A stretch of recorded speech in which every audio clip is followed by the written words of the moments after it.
Hey YouTube, it's Emma.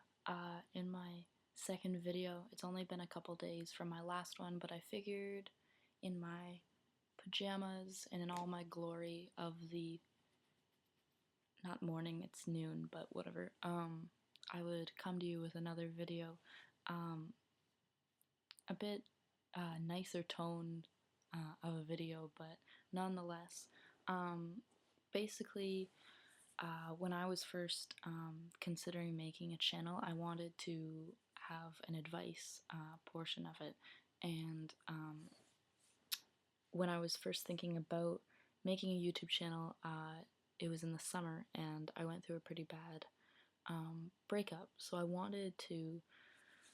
I saw the Beaver Bunch videos about breakups, and I saw all the advice people had given in videos, and I wanted to do one of my own based upon personal experience. Hopefully, someone takes something away from it, and hopefully, I can help at least one person.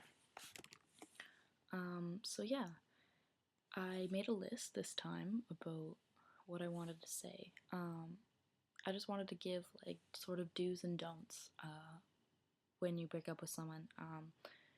Whether you're the dumpee or the dumper, things that'll help the process.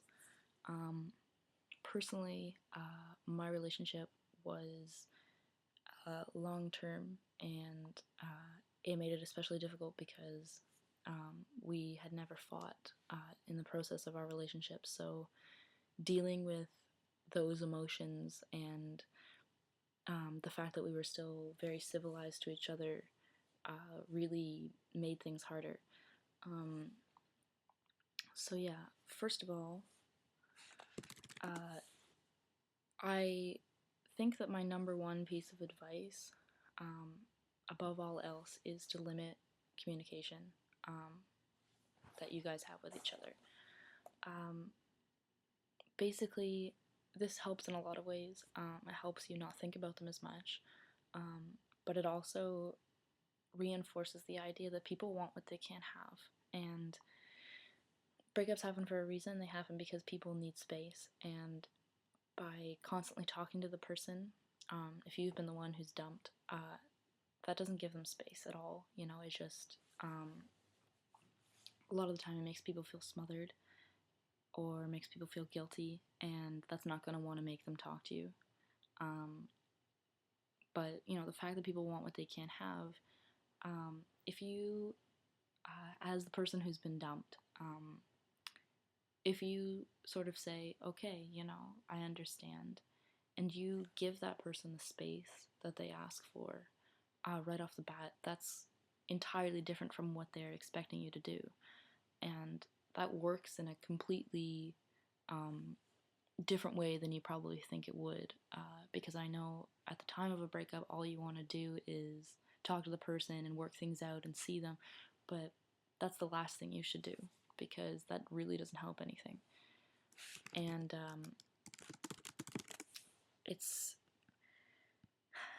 I know it doesn't really help me just saying, I know how you feel, but I really do. Breakups suck no matter how long the relationship was. But yeah, my second piece of advice is probably to distract yourself. Sitting around the house, looking at things from when you guys were dating, all that kind of stuff isn't going to help you get over them. I know it feels nice to sort of stay in that gray area and, look back. It's nice to remember, by all means you can remember, but it's not going to help you get over the person. So basically what I did was I put everything that reminded me of the person and everything that we had given to each other, etc., in a box, and I put it away. So it was kind of like out of sight, out of mind. That really helped, I found.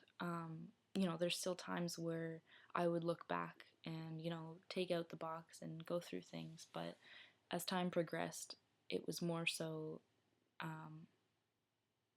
me just sort of remembering rather than me wishing that that's what things were like. basically, going back to the communication thing, the logical reaction in your mind to rejection is to try and get that person back right away. But it really, like, from experience, being the person who's dumping the person,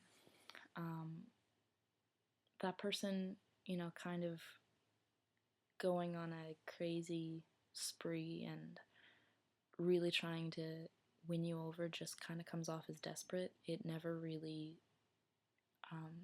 screams like, oh my god, I have to be with them, because I think personally that that person should see that you're okay on your own, that you're a strong enough person to survive and thrive and be yourself.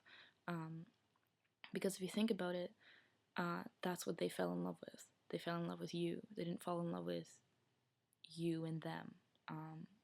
Think about when you guys first met and what you were like. You were your own person. Not like you weren't in a relationship with them, but there's nothing more attractive to someone than someone who's confident and able to go through life and be themselves and not have to depend on someone. And it's ironic, but that's what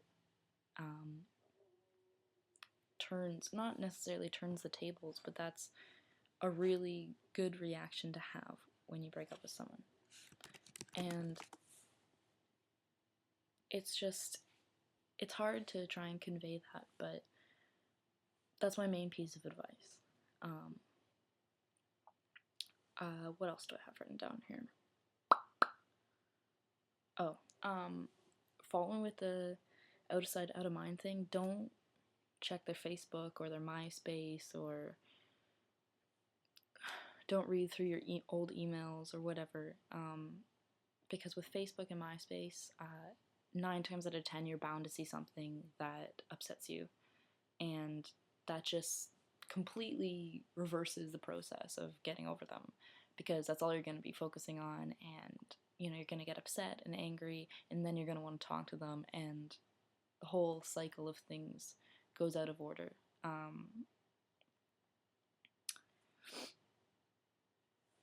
Let's see.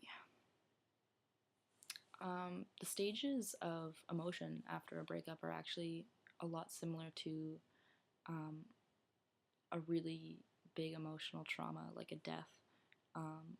There's a lot of stages. There's denial, there's sadness, there's anger,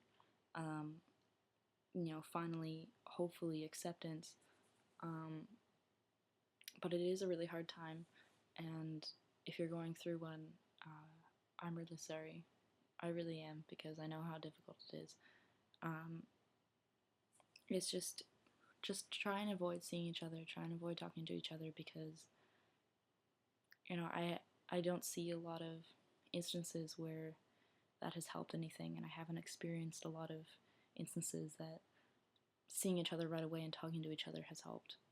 Maybe momentarily you think it is, and maybe momentarily you think that you're fine and that you're okay to be friends, but especially after a long-term relationship, people can't just revert back to platonic relations with each other. So, anyway, you guys, if you need any more advice, feel free to message me. I'll make a video in response to you guys. I'd be happy to. But yeah, so hope you guys are doing well, and I'll see you next time. Take care, you guys.